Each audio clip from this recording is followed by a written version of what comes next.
Bonjour à tous et à toutes, j'espère que vous allez bien. Aujourd'hui on se retrouve pour une nouvelle vidéo sur la chaîne qui va être consacrée à l'Albanie. L'Albanie est une république parlementaire. La langue officielle est l'albanais et sa capitale est Tirana. La superficie totale du pays est de 28 748 km². La population totale est de 3 millions d'habitants et la monnaie est le lek. Point géographie. L'Albanie est située en Europe du Sud, dans l'ouest de la péninsule des Balkans. Elle possède une façade maritime à l'ouest, bordée par la mer Adriatique et la mer Ionienne. L'Albanie partage également des frontières communes avec le Monténégro, au nord-nord-ouest, le Kosovo donc la Serbie au nord-nord-est, la Macédoine du Nord à l'est-nord-est, et la Grèce au sud-est. La faune et la flore. La douceur du climat, l'abondance des forêts, l'hydrographie et la topographie du pays, ainsi que le caractère montagneux de son relief sont autant de facteurs qui ont concouru à donner à l'Albanie une richesse et une variété remarquables. Le monde animal en Albanie est de même que la végétation, c'est-à-dire abondante et riche. Les eaux albanaises abritent environ 110 familles de toutes les espèces de poissons de la mer Méditerranée. Cela peut être le mulet, le bar, le rouget, la truite, qui sont quelques-uns des poissons que l'on trouve entre autres sur les étals poissonnières. De l'Antiquité au Moyen-Âge, on considère généralement que le peuple illyrien est l'ancêtre des actuels Albanais. Ils apparurent environ 1000 ans avant Jésus-Christ, à une époque charnière entre l'âge du bronze et l'âge du fer. La langue albanaise actuelle trouve ses origines indo-européennes dans la langue illyrienne. Le royaume illyrien du IVe siècle avant Jésus-Christ est vaincu en moins 385 par Philippe II de Macédoine, père d'Alexandre le Grand. L'Empire romain commencera la conquête de cette région au IVe siècle avant Jésus-Christ et intégrera une partie de l'actuelle Albanie en créant la province d'Illyrie en l'an 9. Après l'éclatement de l'Empire romain en 395, elle deviendra province de l'Empire byzantin.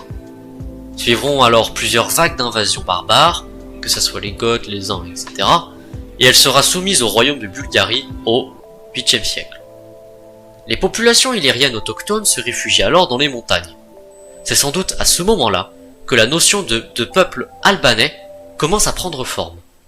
On voit apparaître le terme en 1081 dans un écrit d'un empereur byzantin. Les Serbes occupent à leur tour le nord et l'est de l'Albanie vers la fin du XIIe siècle, et l'inclurent dans un éphémère empire au XIVe siècle, dirigé par Stefan Duzan, qui sera le roi de Serbie de 1331 à 1346, et qui sera empereur des Serbes et des Grecs de 1346 à 1355. La période de domination ottomane. L'invasion turque de la fin du XIVe siècle sera contrée par Skanderbeg, le héros national albanais, entre 1443 et 1478, avec l'aide des villes italiennes chrétiennes et du Vatican. Mais finalement, l'Empire ottoman finira par s'imposer durablement en 1478, 12 ans après la mort du prince albanais. Le pays sera alors largement islamisé et connaîtra une importante vague d'émigration en direction de l'Italie, de la Grèce et de l'Égypte. Les enfants chrétiens des familles albanaises dominantes seront souvent enlevés et convertis à l'islam, puis éduqués en Turquie. Certains deviendront même de redoutables guerriers dans la garde d'élite du sultan, les janissaires. Sur le terrain, l'influence ottomane devint prépondérante dans les plaines, mais les zones montagneuses permirent aux tribus Gegs au nord et Tosk au sud de conserver un mode de vie ancestral, patriarcal, qui perdure encore parfois aujourd'hui.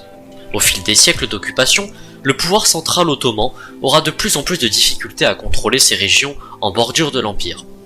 Au cours du XVIIIe siècle, les chefs locaux regagnent en puissance, entretenant des hommes armés, se combattant mutuellement pour affirmer leur pouvoir. L'Empire ottoman tentera de reprendre la main au cours du XIXe siècle, après avoir réduit les velléités d'indépendance de la famille Bouchati et d'Ali Pacha. Le pays fut redécoupé administrativement, des écoles islamiques sont ouvertes et de nouveaux gouverneurs nommés par le pouvoir central. La naissance d'une nation. Dans les années 1870, le gouvernement turc se rendit compte de la vanité de ses efforts pour maintenir l'intégrité de l'empire. Partout dans les Balkans se développa l'idée du nationalisme. Les Albanais seront parmi les derniers à développer cette conscience nationale, d'une part à cause de leur lien important avec l'islam, mais également à cause de leur dissension interne, à la crainte de tomber sous le joug des nations voisines émergentes. On parle ainsi de la Serbie, du Monténégro, de la Bulgarie ainsi que de la Grèce. Le mouvement se concrétisa avec la constitution de la Ligue de Prizren en 1878 qui réclama l'autonomie. C'est en 1912, lors de la première guerre des Balkans, que l'indépendance fut proclamée, alors que le pays était la convoitise de ses voisins. Les puissances européennes la reconnurent en 1913, mais le jeune État tomba rapidement dans le chaos de la Première Guerre mondiale.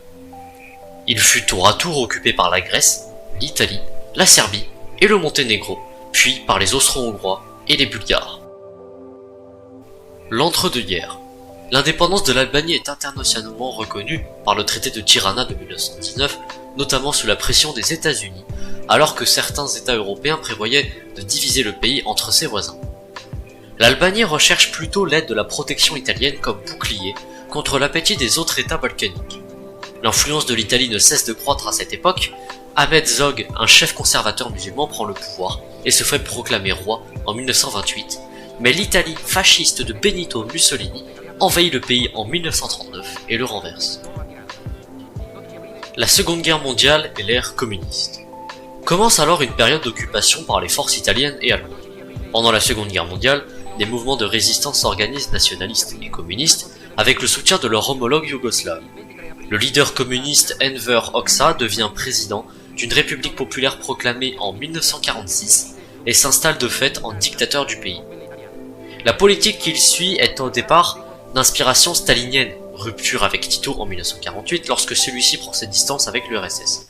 Mais le pays s'écartera de l'influence soviétique en 1961 avant de s'aligner sur la Chine.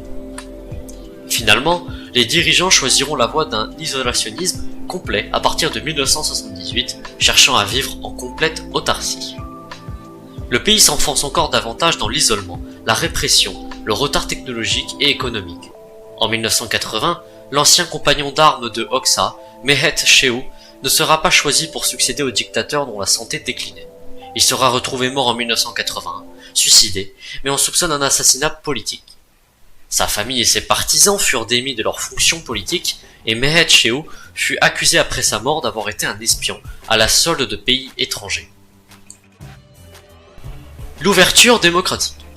Après la mort de Enver Hoxha, en 1985, le communiste Ramiz Alia prend la tête du pays, mais le régime s'ouvre au multipartisme en suivant le mouvement amorcé dans d'autres pays communistes européens.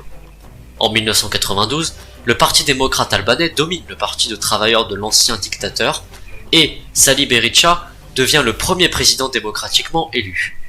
Une nouvelle constitution ratifiée en 1998 pose les bases d'un état de droit garantissant les libertés individuelles. Depuis, la majorité a déjà changé plusieurs fois de camp. La situation demeure pourtant instable et l'État doit lutter contre la corruption et le crime organisé.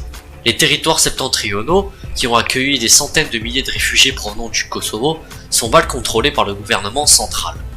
Un scandale financier, la banqueroute de sociétés d'épargne en 1996, en ruinant nombre d'Albanais, a discrédité la classe politique et a montré les difficultés économiques qui restent à surmonter. Malgré des ressources naturelles importantes, l'Albanie demeure un pays en développement. Les structures économiques restent fragiles et dépendantes de l'aide extérieure et des transferts de revenus de l'émigration, environ 14% du PIB. En 2004, le déficit budgétaire représentait 5% du PIB et la dette publique s'élevait à 56% du PIB. Néanmoins, la productivité s'améliore sensiblement depuis environ une décennie et connaît depuis 2003 une croissance régulière de 6% dans un contexte d'inflation modérée, bon pour l'économie du pays. Le pays dispose en outre d'une situation géographique favorable à son développement et d'une ouverture sur la mer, d'un large éventail de ressources naturelles et d'un potentiel touristique. Le trafic de stupéfiants s'est considérablement développé ces dernières années, représentant près d'un tiers du PIB en 2017. Selon des estimations de la douane italienne, 753 000 plants de cannabis ont été détruits en 2016, contre seulement 46 000 en 2024. Ces destructions n'auraient touché que 10% des surfaces cultivées.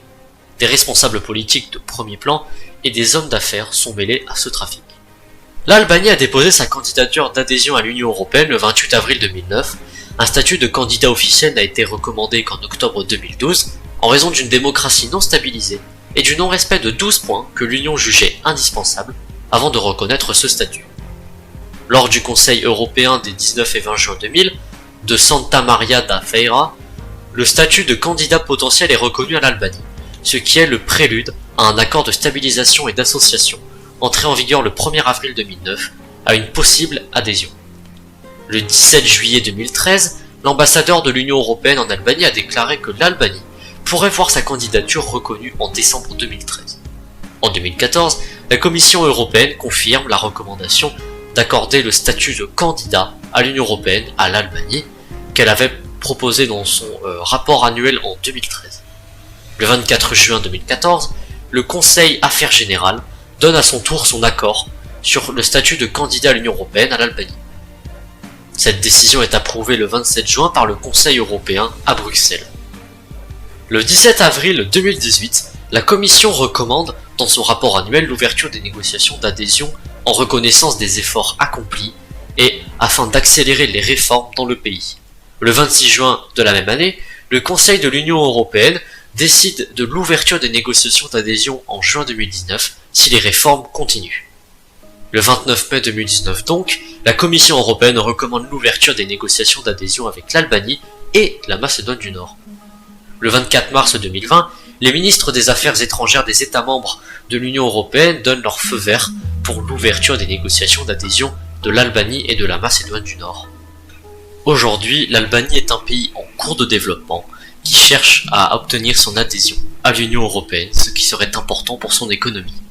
Cependant, le pays a encore certains problèmes internes, comme la lutte contre la criminalité. Merci à tous d'avoir regardé cette vidéo et d'être resté jusqu'à la fin. Voilà, c'était une vidéo un peu plus longue que d'habitude, je crois, qui est sur donc l'Albanie. Voilà. C'était un sujet assez intéressant à traiter, notamment sur l'histoire, qui était quand même assez longue. Et voilà. Et moi, je vous dis à la prochaine donc, pour la vidéo sur l'Algérie. Merci à tous. Abonnez-vous.